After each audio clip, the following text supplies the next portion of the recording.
Christmas Tapes, Chapter 5, The Puzzle.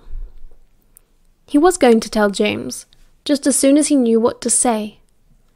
Fucking hell, how had it been so easy for Mooney? It had to be one of life's greatest ironies that the mysterious, undefinable, incomprehensible Mooney had been able to bare his soul so simply and so effortlessly. But that was Remus all over. That was the draw. Just as soon as you thought you understood enough to see him clearly, another part revealed itself, and the whole picture transformed before your eyes, layer upon layer, until you realized you had never really known Remus at all. It was all fascinating and frustrating. James was the opposite. What you saw was what you got, and Sirius loved him fiercely for that, because you knew where you were. He never wrong-footed you or left any room for misunderstandings. They had never fought, not in 7 years of friendship, and as far as Sirius Black was concerned, that was nothing short of miraculous. They'd had words, of course. He was no stranger to James's scolding tone, or even, much worse, his disappointment. 5th year came to mind, though Sirius always tried to forget that as soon as he remembered it. The point was, James Potter and Sirius Black were almost always in perfect harmony, and it had been that way since they met on the Hogwarts Express. James was his other half, his better half, come to that. The fact that there was anything happening in Sirius's life which James was not aware of would have been unthinkable 2 years ago. But that's what Mooney did. He just breezed in and turned everything upside down, and then vanished before you caught your breath. Sirius sometimes felt like he'd spent the past 2 years trying to work out which way was up. Not that Sirius was complaining, not that it wasn't bloody amazing, but he would be the first to admit that he was no good at this sort of thing.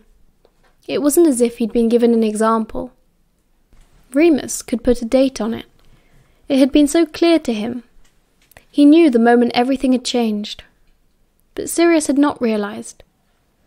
Obviously there must have been a moment, a second in which he had suddenly become aware, but nothing stood out. Hadn't he always thought Mooney was a bit special? Hadn't he always wanted to get a bit closer? Sirius groaned and buried his head in the pillow beside him. Yes, he definitely had to tell James. Being with Mooney was easy. Telling other people was not. He got up off his bed. A decisive move. He'd thought about this enough for one day. It was getting too complicated. Better to find something else to think about. Sirius knew from experience that if he spent too long alone, his mind started taking over. Told him things he didn't like to hear about himself, about what other people thought of him. Better to interrupt it and let someone else distract him. Where was Prongs? Quidditch. Which meant that Peter would be watching. Sirius couldn't bear to sit next to Wormtail in the stands, watching Prongs having all the fun and pretending they weren't both wild with jealousy. Anyway, if practice was over, that meant Evans would be there to meet James. And Sirius wasn't so pathetic yet that he'd follow those two around hoping for a scrap of attention. Well, that really left him no choice. Sirius decided with a smirk to himself. Mooney. He went over to Remus's bedside table and pulled out the Marauder's map. Yep, there was Prongs, zooming back and forth across the oval pitch, Peter in the stands, Marlene looping the perimeter, probably bored, poor girl. James's drills could be dull. Evans and MacDonald looked like they were together, just coming onto the grounds now. He watched their little flags, the steady progress. The tagging had been Remus's idea, but the delicate little scrolls of text had been Sirius's.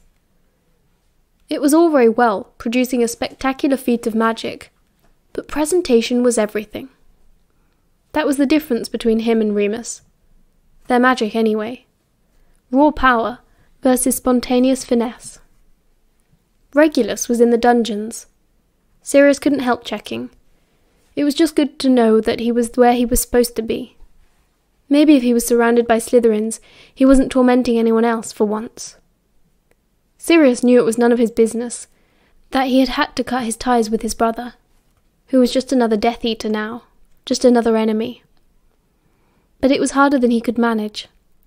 Sometimes, if he had nothing else to do, he spied on Regulus. Like that day in Hogsmeade.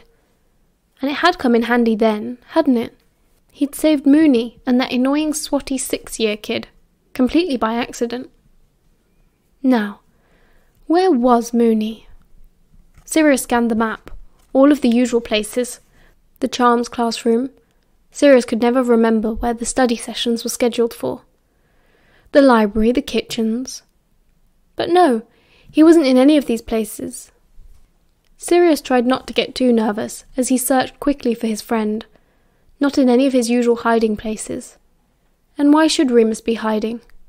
Was there something wrong which Sirius didn't know about? That was always a possibility.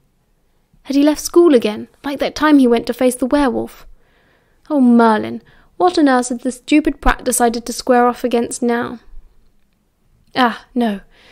There he was, Remus Lupin, the red flag. And Sirius had to laugh at himself. He was only down in the bloody common room, just a few meters away. Sirius put the map back and straightened up. He glanced at himself in the mirror as he left the room down the stairs. They might get an hour or two alone before dinner, as long as no one came up to the dorm room. A game of gobstones, or snap, or just listen to a record maybe. How long had it been since they'd had any space to relax together? But of course, Remus seemed to want to do anything but relax these days. It was work, work, work.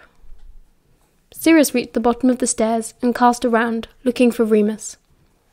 The common room was almost empty, only a small huddle of first years trading chocolate frog cards in one corner.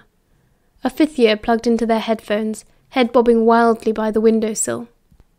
And Remus, slumped over in his favourite armchair, head resting on a bent elbow, huge book in his lap, fast asleep, snoring very softly. Sirius stood apart from him, hands on hips, and smiled. Work, work, work. He must be knackered. Sirius relented. Maybe Mooney didn't need an hour of distracting Sirius from his own thoughts just now. Maybe he just needed a long kip. He moved away and sat in the sofa opposite. He picked up a copy of the Daily Prophet and began doing the crosswords, glancing up as often as he dared. He looked so different asleep, without his sharp, watchful eyes open. Remus's face softened, making him look younger, more fragile. Silvery scars caught with the grey winter light, the only outward sign of how impossibly strong Remus was. How resilient, tough. Sirius could remember wanting to be Remus very early on. The rock stars Sirius adopted as heroes during those years all seemed so much more like Mooney. They had all belonged to his world. Remus was fierce and cool, slightly feral, and he didn't take shit from anyone, least of all adults. At Grimmauld Place, in the holidays, Sirius would think about his half-blood friend, wonder what he might say when Walpurga got in his face. He wouldn't be frightened. He wouldn't give in.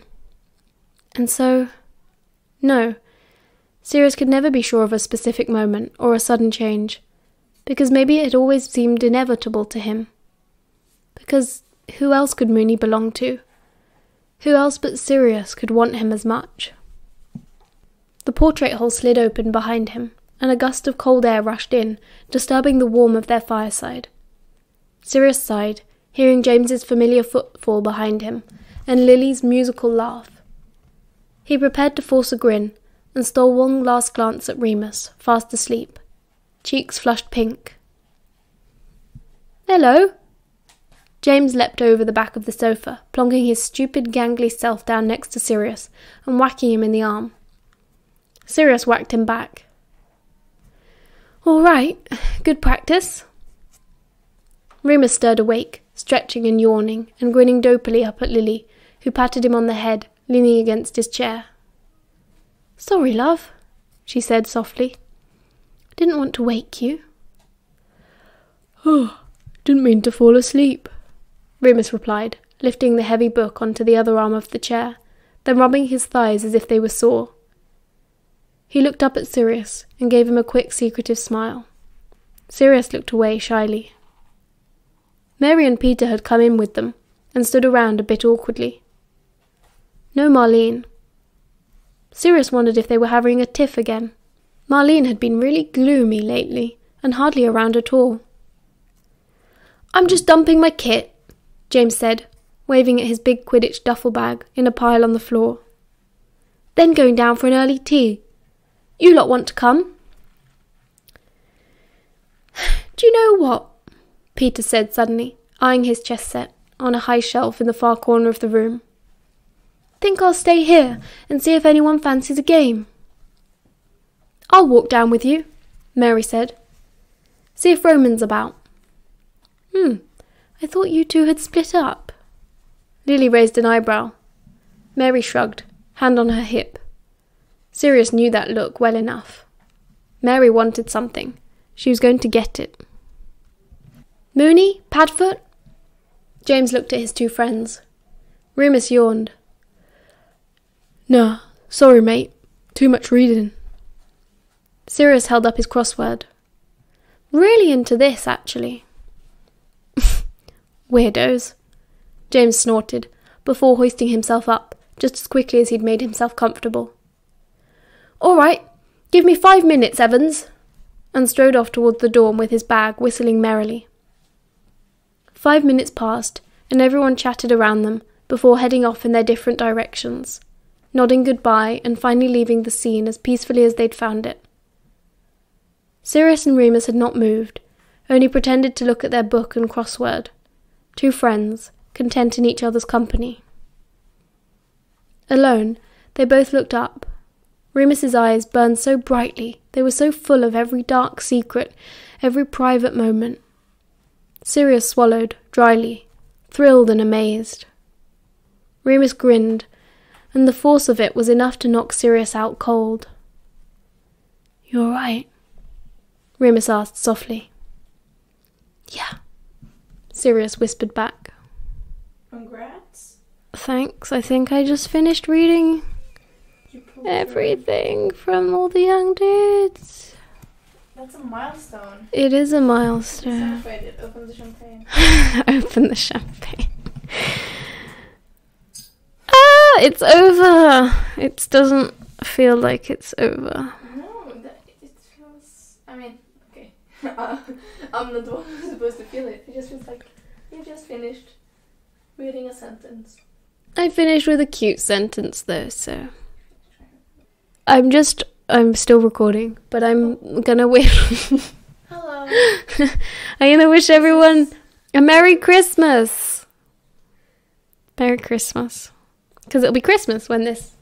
Hello, I'm her girlfriend. Merry Christmas. Merry Christmas from me and my girlfriend. Okay. Bye, everyone.